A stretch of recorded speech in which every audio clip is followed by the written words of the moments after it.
রাজনৈতিক উত্তেজনা ও যুদ্ধ পরিস্থিতির মধ্যেও বিশ্বকাপ বয়কট না করার সিদ্ধান্ত নিয়েছে ইরান। তবে যুক্তরাষ্ট্রে খেলতে অস্বীকৃতি জানিয়েছে দেশটির ফুটবল ফেডারেশন। ইরান ফুটবল ফেডারেশনের সভাপতি মেহেদী তাজ বুধবার স্পষ্ট করে বলেছেন, আমরা বিশ্বকাপের প্রস্তুতি চালিয়ে যাব। আমরা যুক্তরাষ্ট্রকে বয়কট করব, কিন্তু বিশ্বকাপকে নয়।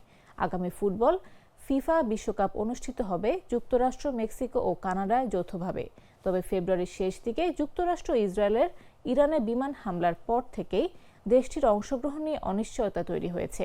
বর্তমান সূচি অনুযায়ী ইরানের গ্রুপ পর্বের 3টি ম্যাচই যুক্তরাষ্ট্রে হওয়ার কথা, কিন্তু নিরাপত্তা নিয়ে উদ্বেগ প্রকাশ করে মেহেদী তাজ জানিয়েছেন, তারা যুক্তরাষ্ট্রে খেলতে যাবে না। এমনকি ইরানের পক্ষ থেকে ফিফার সঙ্গে আলোচনা চলছে যাতে তাদের ম্যাচগুলো মেক্সিকোয় সরিয়ে নেওয়া যায়।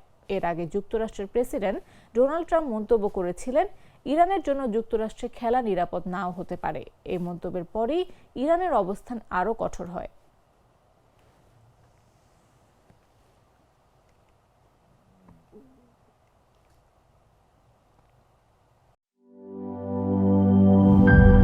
গ্লিটারের টুইন লেমন ও অ্যান্টিব্যাকটেরিয়াল ফর্মুলা বাসনকে চকচকে জীবাণুমুক্ত করে আমাদের দেয় গ্লিটার গ্যারান্টি।